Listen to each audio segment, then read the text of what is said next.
오늘 말씀의 제목은 에스라의 회개기도입니다. 여러분, 죄가 무엇입니까? 죄는 하나님의 말씀을 두려워하지 않는 것이 죄입니다. 하나님은 두려워한다 말하지만 하나님의 말씀을 두려워하지 않습니다. 이것이 죄입니다. 사람들은 시내산에 임했던 하나님의 임재를 상징하는 구름과 영광, 그처럼 눈에 보이는 무언가는 두려워합니다. 그것을 하나님이라고 인식하지요. 그래서 무서워 떱니다. 감히 하나님의 임재의 구름으로 가득 찬 그 시내산에 가까이 다가가려 하지도 않고 감히 쳐다보려 하지도 못했습니다. 그런데 그 시내산에서 선포되어진 하나님의 말씀이 그들의 삶 속에서 두려움으로 다가오지는 않았다라는 것입니다. 신명기 7장 2절로부터 3절 말씀에 하나님은 이스라엘 백성들을 향해 이렇게 말씀하셨죠.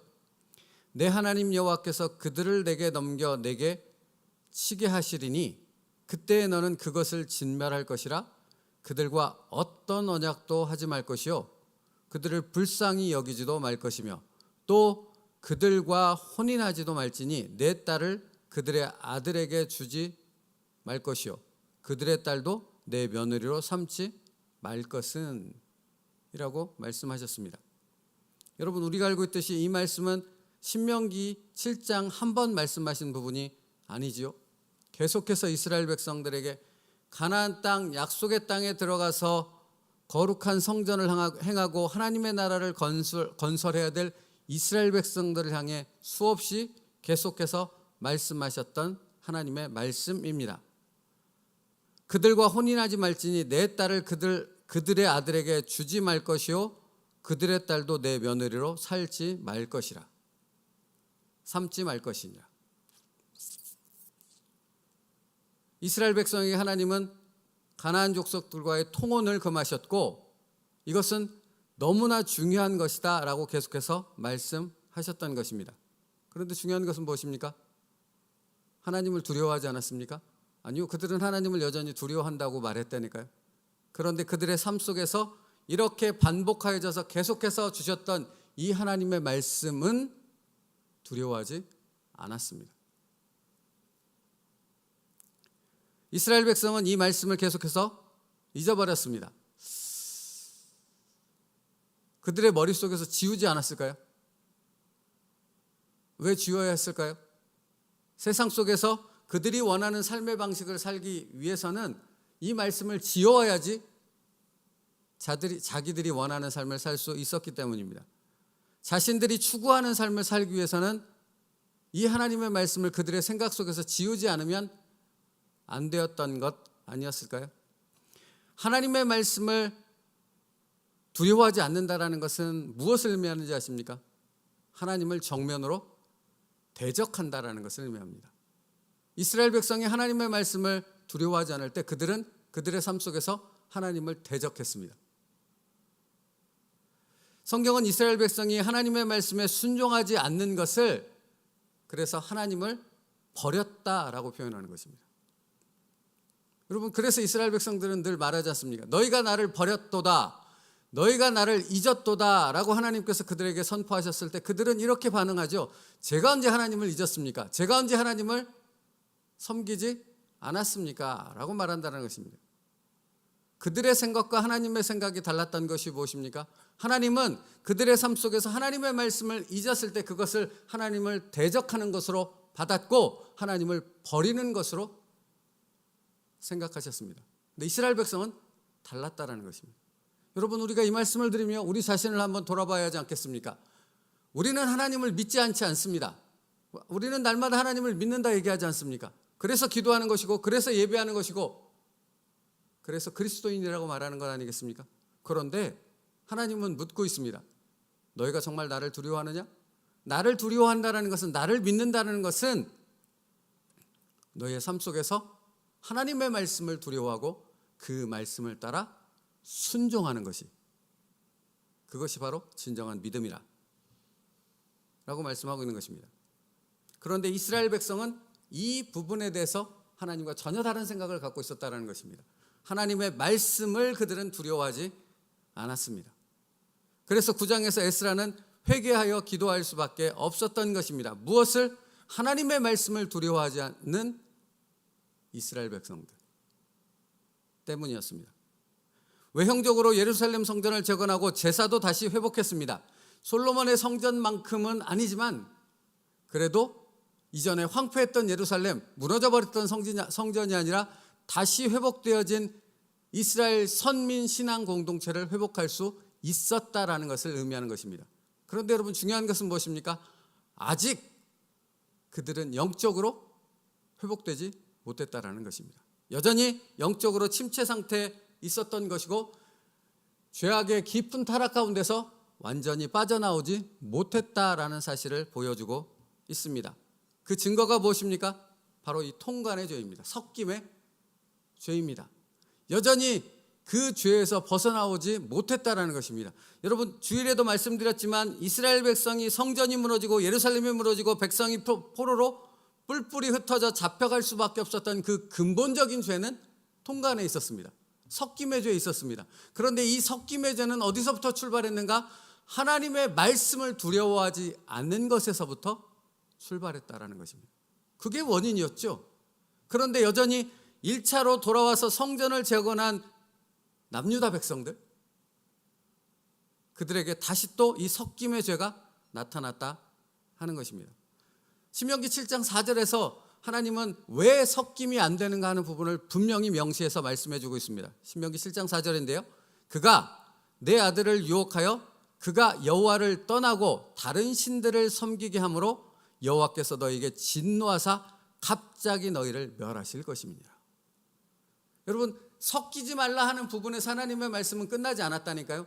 섞이지 말아라, 절대로 섞이지 말아라, 내가 그들과 섞이지 않아야 된다라는 사실을 너희에게 기억하기 위해서 하나님은 뭐라고 말씀하셨는가? 가나안 모든 족속을 다 진멸해버려라. 호흡이 있는 것은 싹 다 죽여버려라. 이렇게까지 표현하지 않았겠습니까? 그 이유가 무엇입니까? 너희가 그들과 섞이는 순간 너희는 여호와를 떠나고 다른 신을 섬기게 되고 여호와를 버림으로 나의 진노를, 나의 심판을 피할 수 없기 때문이다 라고 분명히 말씀하셨습니다. 그러니까 여러분, 눈에 보이는 어떤 것은 두려워하되 하나님의 말씀을 두려워하지 않는다는 것은 곧 하나님을 대적하는 것이고 하나님을 버리는 것이라 했습니다. 그리고 그렇게 하나님을 대적하고 하나님을 버렸을 때 나타나는 하나님의 심판은 실로 무서울 수밖에 없다라는 사실을 우리는 성경 속에서 분명히 깨달아 알 수 있습니다. 그런데 1차 포로 교환자들은 또다시 이방 족속들과 섞이게 되는 하나님의 말씀을 두려워하지는 않았던 그들의 모습을 드러내게 되어졌다 하는 것이죠. 2절 말씀이요. 그들의 딸을 맞이하여 아내와 며느리로 삼아 거룩한 자손이 그 지방 사람들과 서로 섞이게 하는데, 그 다음 말씀 보십시오. 방백들과 고관들이 이 죄에 더욱 으뜸이 되었다 하는지라 입니다. 여러분, 이스라엘 백성이 타락할 때 가장 먼저 타락하는 그룹이 어디입니까? 지도자 그룹입니다. 종교 지도자들입니다.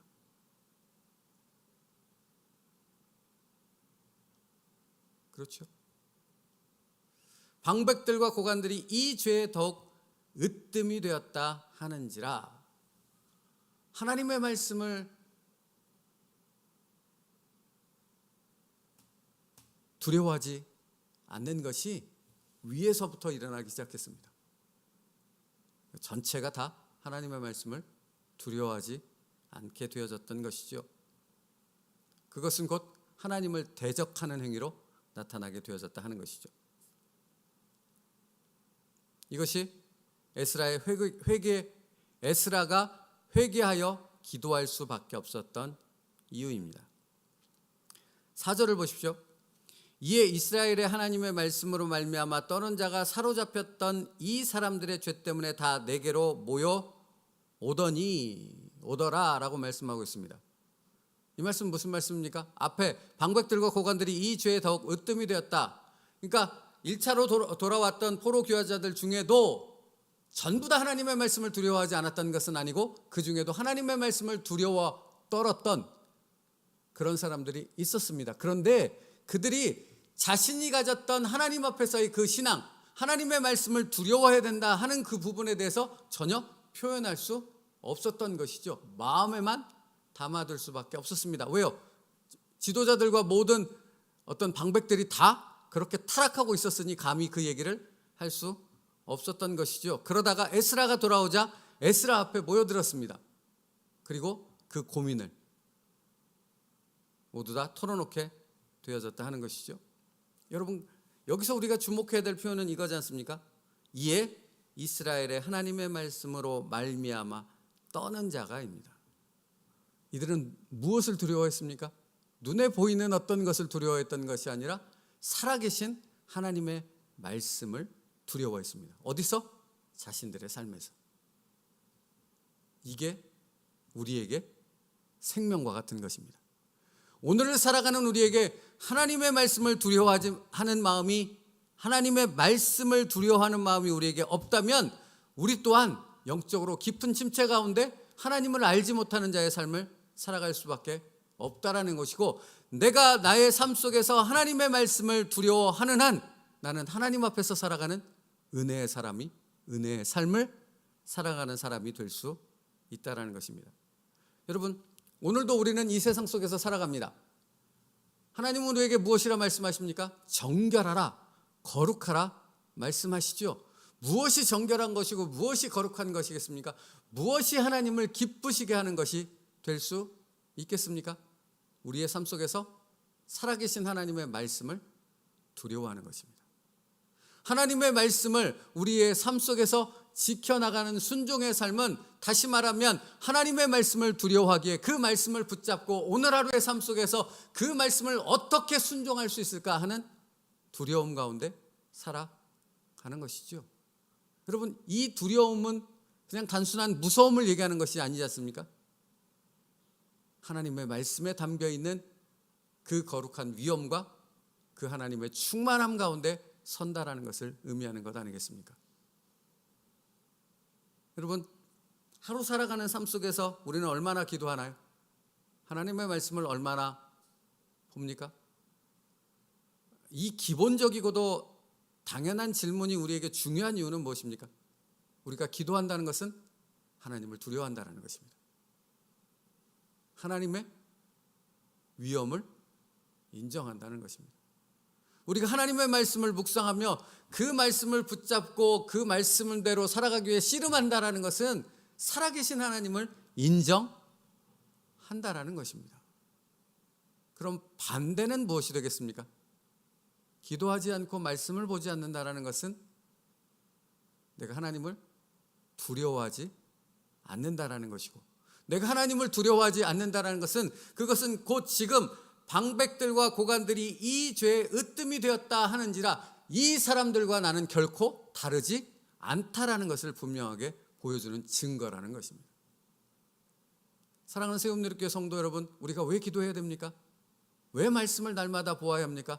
그 말씀을 묵상하며 그 말씀을 붙잡고 몸부림쳐야 되는 이유는 내가 정말로 하나님을 두려워하고 하나님의 말씀을 두려워하기 때문에 하나님 안에서 살아가려는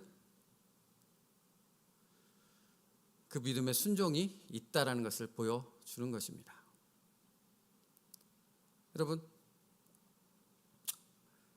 이스라엘 백성이 1차로, 정확히 얘기하면 1차로 스룹바벨과 예수아와 함께 포로 귀환한 1차 포로 귀환자들이 왜 가나안 족속들과 다시 섞일 수밖에 없었을까요? 세상과 타협하기 위해서입니다. 여러분, 우리도 늘 경험하는 것 아닙니까? 세상과 타협하면 편합니다. 무언가를 적절히 조율하고 무언가를 적절히 세상과 뒤섞여서 살면 그렇게 편할 수가 없습니다. 그렇죠? 신앙인이라는 겉모습은 갖고 있고 우리의 모습은 세상과 타협해서 살아가면 하나님의 말씀 없이도, 하나님 없이도 전혀 부족함도 없고 걱정도 없지요. 1차 포로 귀환자들이 다시 또 통혼하며 뒤섞일 수밖에 없었던 이유는 그들이 살아가는 세상 속에 하나님을 버리고 타협하기 위해서입니다. 우리가 하나님의 말씀을 보지 않고 하나님 앞에 기도하지 않는 삶을 살면서도 전혀 무감각하게 살아갈 수 있는 이유는 이 세상과 타협하여져서 전혀 하나님을 인식하지 못하고 하나님의 말씀을 두려워하지 않는 삶을 살아가고 있기 때문입니다. 여러분 기억하십니까? 다윗 왕은 밧세바를 범했습니다. 우리아를 죽였습니다. 그리고 그 죄를 철저하게 다 덮었지요. 자신의 권력으로 완벽하게 덮었습니다. 그런데 우리가 알고 있듯이 다윗만 완벽하다고 생각했지 다른 모든 사람들도 알고 있었고 하나님도 아셨습니다. 그래서 하나님이 나단 선지자를 보내셨고 왕궁회의가 진행되는 가운데 나단 선지자가 다윗 앞에 정면으로 나타납니다. 그리고 한 가지 비유를 들고 당신이 바로 그 죄를 하나님 앞에 지은 사람입니다 라고 하나님의 메시지를 선포했지요. 그때 다윗의 반응이 어땠습니까, 여러분? 여러분 그때 그 다윗의 반응은 왜 나타날 수 있었습니까? 다윗은 하나님의 말씀을 두려워하는 사람이었기 때문입니다. 그게 다른 것이죠. 그러면 우리가 늘 다윗과 함께 비교했던 사울왕은 어떻습니까? 사울왕에게는 하나님의 메시지가 선포되지 않았습니까? 아니지요. 사무엘 선지자를 통해 정말 여러 차례 하나님의 메시지가 분명하게 선포되어졌다라는 사실을 우리는 분명히 볼 수 있습니다. 확인할 수 있습니다. 그런데 반응은 어땠지요? 다윗 왕과 똑같습니까? 달랐습니다. 그래서 사무엘 선지자가 사울 왕을 향해 이렇게 얘기했지 않습니까? 주일날도 살펴봤는데요. 사무엘이 이르되 여호와께서 번제와 다른 제물을 그의 목소리 청종하는 것을 좋아하심같이 좋아하시겠나이까? 순종이 제사보다 낫고 듣는 것이 순양의 기름보다 나으니입니다. 하나님의 말씀은 명확했습니다. 난 다른 것을 원하지 않는다. 네가 너의 삶 속에서 나의 말을 두려워하고 그 나의 말을 지키기에 두려움 가운데 정말 떨림 가운데 그 말씀에 순종하는 자 되어지길 원한다. 사울아. 이게 하나님의 메시지였습니다. 사랑하는 성도 여러분, 말씀 마치겠습니다. 오늘 우리에게 주시는 말씀, 모든 것을 다 잊어버린다 할지라도 오늘 우리에게 주시는 분명한 한 가지의 말씀은 명확합니다. 뭡니까? 내가 너의 삶 속에서 나의 말씀을, 하나님의 말씀을 두려워하는 자 되길 원한다. 이게 하나님이 우리에게 주시는 분명하고도 확고한 메시지입니다.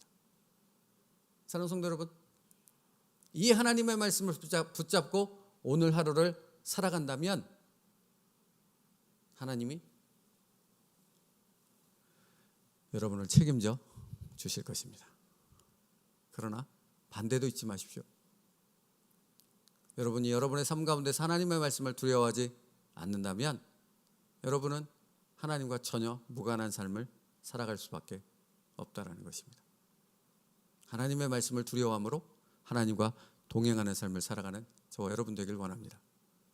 하나님의 말씀을 두려워하기에 하나님의 말씀 앞에 씨름하며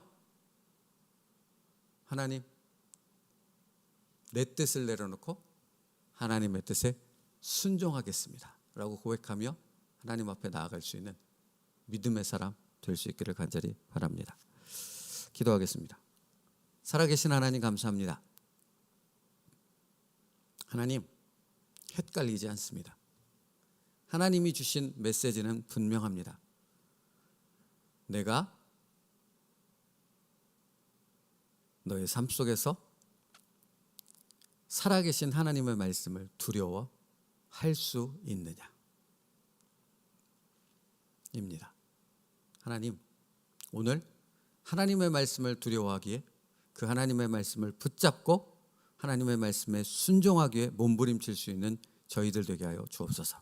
그리고 그렇게 하나님의 말씀에 순종하려는 저희들의 손을 붙잡고 하나님의 복된 은혜의 자리로 인도하시는 그 하나님의 역사를 경험할 수 있는 믿음의 백성들 될 수 있도록 인도하여 주시옵소서. 예수님의 이름으로 기도 올리옵나이다.